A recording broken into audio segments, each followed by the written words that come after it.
Hello everyone, एक बार फिर से आप सभी का स्वागत है द मेंटर फैक्ट्री में। और मैं विरल तिवारी, आपका दोस्त, आपका गाइड पर फिर से आपके सामने हाजिर हूँ एक और आंसर है खास, जहाँ पर हम बात करेंगे क्वेश्चन के बारे में, देखेंगे कैसे इस तरीके से डील कर सकते हैं। चलिए बिना देर किए शुरू करते हैं अपनी क्लास को। तो बेटा, इससे पहले मैं क्लास को शुरू करूँ, आगे बढ़ूँ, एक चीज़ का ध्यान रखिए, प्लीज़ प्लीज़ वीडियो को लाइक करिए, शेयर करिए और चैनल को सब्सक्राइब करिए कि आपका सपोर्ट ही सबसे ज़्यादा इम्पोर्टेंट होता है, जहाँ पर आपके के बढ़ सकते हैं। चलिए तो आगे बढ़ते हैं। तो क्वेश्चन हमारा यहाँ पर है कि it is been around 2 decades for FRBM act, still India is facing fiscal issues, give reasons and the solutions for the same. मतलब क्वेश्चन ये पूछ रहा है सिंपल सा कि भाई लगभग 2 दशक होने को आए हैं, ठीक है, एफआरबीएम एक्ट को, फिर भी भारत जो है राजकोषीय मुद्दों का सामना कर रहा है, समस्याओं का सामना कर रहा है। इसके कारण क्या है और इसके समाधान क्या हो सकते हैं, आपको ये बताना है। तो क्वेश्चन आज का बहुत अच्छा है, फिस्कल रिस्पॉन्सिबिलिटी और बजट मैनेजमेंट एक्ट के ऊपर ये क्वेश्चन आ गया है।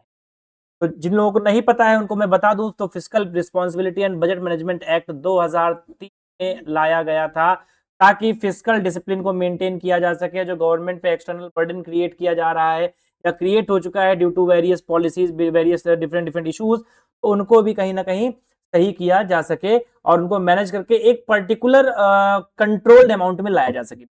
तो इसके लिए यहाँ पर एफआरबीएम एक्ट लाया गया था। अगर इसके प्रोविजंस की बात करें तो यहाँ पर गवर्नमेंट का टारगेट था कि फिस्कल डेफिसिट को हम 3% ऑफ जीडीपी पर लेके रिड्यूस करके लेके आ जाएंगे।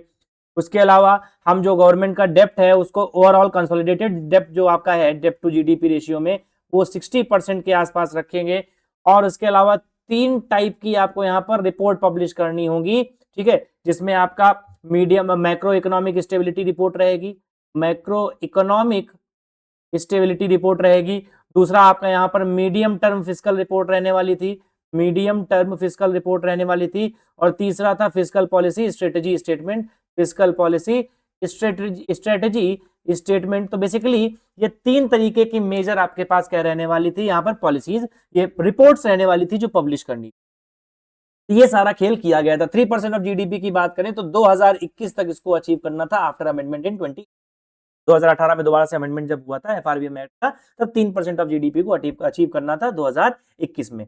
लेकिन अब अगर हम करंट की डेटा को देखें, ये तो एक्ट कह रहा था, लेकिन अगर हम करंट की डेटा को देखें तो करंट की डेटा क्या कहती है कि हमारा फिस्कल डेफिसिट ही अभी भी कितना है, अराउंड 5.2% के आसपास, अप्रोक्सीमेट है 5.2% के आसपास।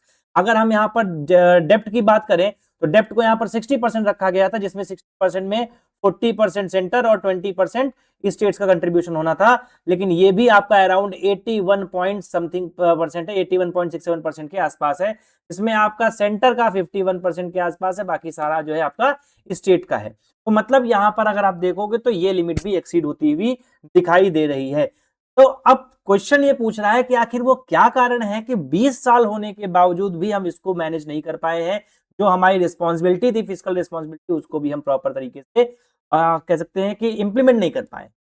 तो अगर आप इसके क्वेश्चन, इसके आप रीजंस को ढूंढने की कोशिश करोगे, आप इसके कारणों को जानने की कोशिश करोगे, तो बड़े मेजर मेजर आपको कारण समझ में आएंगे। देखिए, इसमें सबसे पहला आपका कारण यहां पर समझ में आएगा कि जो इकोनॉमिक शॉक लगे लगातार लगातार आपको टाइम टाइम इकोनॉमिक शॉक लगते रहे हैं। जहां पर आप चाहे देख लो 2008-9 की फाइनेंशियल क्राइसिस देख लो, उसके बाद 2015-16 में जो एनपीए क्राइसिस आती है, उसके बाद आप देखोगे यहाँ पर 2020 का कोविड, ठीक है। तो 2000 ये तीनों आपके कह सकते हैं कि इकोनॉमिक शॉक रहे, जिसकी वजह से क्या हुआ कि गवर्नमेंट को कहीं ना कहीं एक्स्ट्रा खर्चे करने पड़े, एक्स्ट्रा एक्सपेंडिचर करना पड़ा, और वो जो फिजिकल रिस्पॉन्सिबिलिटी का कॉन्सेप्ट था या फिजिकल डिसिप्लिन का कॉन्सेप्ट था, वो कहीं ना कहीं दब गया, सबस्यूम हो गया इन सब चीजों के पीछे। तो इकोनॉमिक शॉक एक मेजर रीजन हो सकता है, बट यहाँ पर इससे भी बड़े बड़े रीजन अवेलेबल है।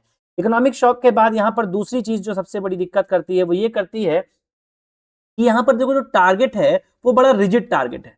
सरकार ने यहाँ पर 2003 में फिक्स कर दिया था रिजिड टारगेट की 3% आपको यहाँ पर रखना पड़ेगा, बट हम सब जानते हैं कि रियल लाइफ में, प्रैक्टिकल लाइफ में रिजिड टारगेट्स को अचीव करना अपने आप में थोड़ा सा मुश्किल होता है।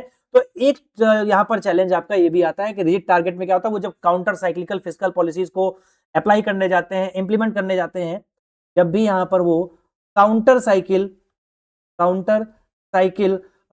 फिस्कल पॉलिसीज को इंप्लीमेंट करने जाते हैं, तो ये जो टारगेट है ऑटोमेटिकली बीच बीच जाता है। तो सरकार ने धीरे धीरे इसको सीरियसली लेना भी एक तरीके से छोड़ दिया है, उनको पता है ठीक है। उसके बाद अगर हम बात करें तो यहाँ पर जो सबसे बड़ा रीजन अभी तक समझ में आता है वो आता है यहाँ पर एस्केप क्लॉज का।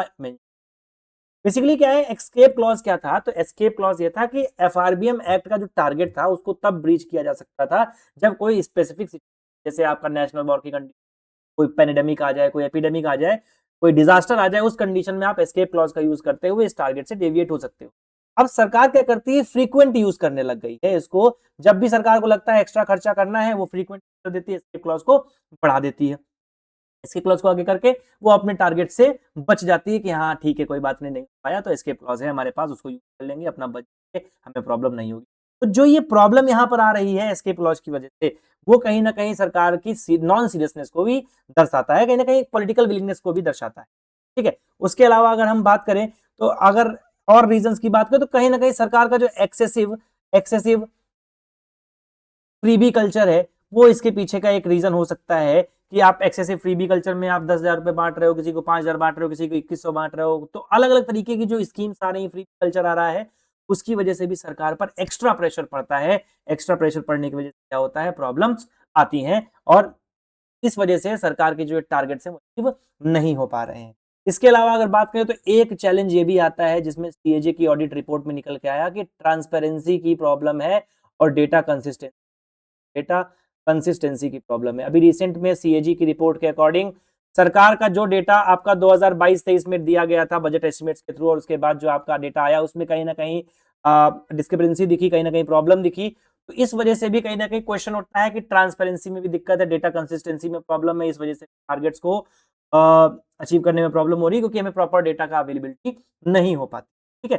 तो ये कुछ मेजर रीजन समझ में आते हैं जिसकी वजह से सरकार कंटिन्यूअसली बार बार अपने टारगेट से डेविएट हो जाती है और वो उनको फुलफिल नहीं कर पा रही है। ठीक है। अब इन्होंने सजेशंस भी मांगे हैं, सॉल्यूशंस भी मांगे हैं, तो बिल्कुल इनके सॉल्यूशंस पे भी काम हम करेंगे।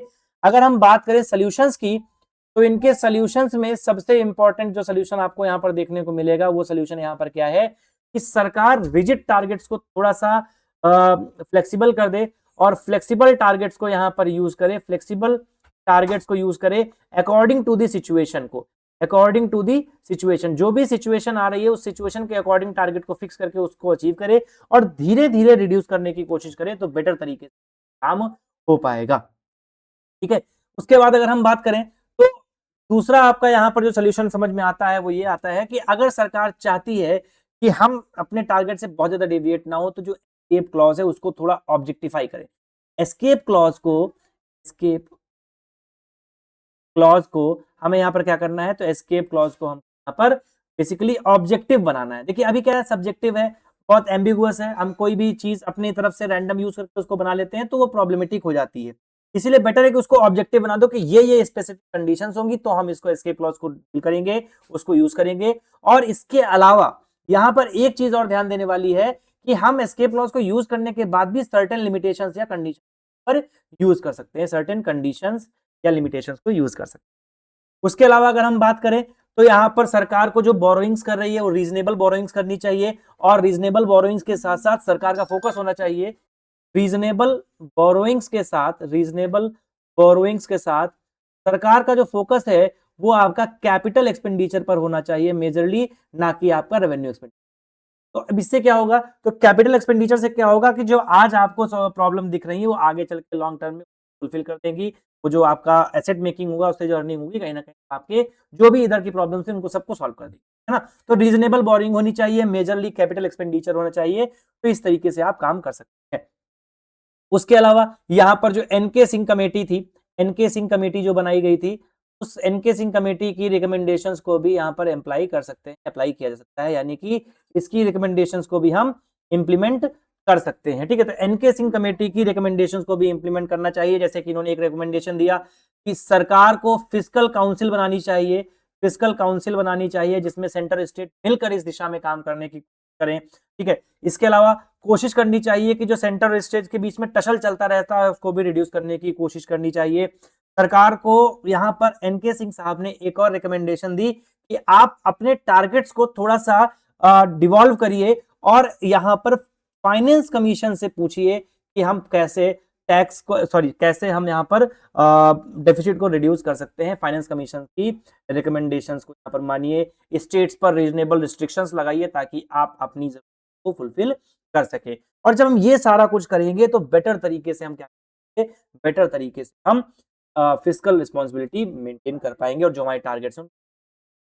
तो ये तो इसमें कंटेंट हो जाएगा। अब हम बात कर लें कि इसमें इंट्रोडक्शन में क्या लिख सकते हैं, तो आप देखो सिंपल सी बात है, एफआरबीएम एक्ट पे क्वेश्चन पूछ रहा है, सिंपली आप इंट्रोड्यूस कर सकते हो एफआरबीएम एक्ट क्या है, एक दो प्रोविजन, दो तीन लाइन में आप इसको खत्म कर सकते हो। या फिर आप बोल सकते हो कि FRBM act is a milestone in achieving intergenerational equity in fiscal policy and long term fiscal policy formation. इस तरीके से आप इसको इंट्रोड्यूस कर सकते हो। उसके बाद अगर हम बात करें तो इसके आगे बढ़े बेटा कंक्लूजन बताऊं। फिर से एक बार आपसे रिक्वेस्ट करता हूं, प्लीज अगर आपको वीडियो अच्छा लगे तो वीडियो को लाइक करिए, शेयर करिए और चैनल को सब्सक्राइब करो यार। जब तक सब्सक्राइब नहीं करोगे, वो हमारी स्क्रीन पर दिखता नहीं कि आज इतने सब्सक्राइबर आए, तब तक मजा नहीं आता। तो मोटिवेशन के लिए सब्सक्रिप्शन बहुत जरूरी है, इस बात का भी फोकस करके रखिए। चलिए आगे बढ़ते हैं। तो अब अगर हम कंक्लूजन की बात करें तो कंक्लूजन में अगेन आप इसको समराइज कर सकते हो। समराइज करने के साथ साथ गवर्नमेंट के स्पेसिफिक कोट्स को आप कोट कर सकते हो, अभी रिसेंट की कुछ अचीवमेंट्स को आप कोट कर सकते हो। तो इस तरीके से आप क्या कर सकते हो, यहाँ पर कंक्लूड कर सकते हो। तो आपको एक बेटर स्ट्रक्चर्ड आंसर मिल जाएगा और स्ट्रक्चर्ड आंसर के साथ आपको यहाँ पर कोशिश रहेगी 4, 4.5, 5 नंबर तक मिलने की 150 वर्ड में। ये एक बेटर तरीका होता है आंसर लिखने का, जहां पर आपकी सारे पॉइंट्स आपने नोट कर लिए, सारे सोल्यूशन कंक्लूड कर दिया और एक बेटर स्ट्रक्चर में इसको अपने आंसर दे दिया। ठीक है, तो इस तरीके से आपके मार्क्स बढ़ते रहते हैं। तो दोस्तों आई होप आपको क्लास अच्छी लगी होगी, क्लास समझ में आई होगी। तो अगर क्लास आपको समझ में आई हो, अच्छी लगी हो, तो प्लीज वीडियो को शेयर करिएगा, लाइक करिएगा, चैनल को सब्सक्राइब करिएगा और वीडियो को अपने स्टेटस पे लगाओ यार, ताकि ज्यादा से ज्यादा लोग इसको देखें, ज्यादा से ज्यादा लोग यहाँ तक पहुंचे और हमारा वीडियो आगे तक बढ़ पाए। इसके लिए आपका ही सपोर्ट लगेगा। आज के लिए इतना ही। Thank you, have a nice day, धन्यवाद, बाय बाय। जुड़े रहिए हमारे साथ, फिर एक वीडियो के साथ, फिर एक आंसर के साथ जल्दी मिलूंगा आपसे। तब तक नमस्कार, टाटा, गुड नाइट, जय हिंद।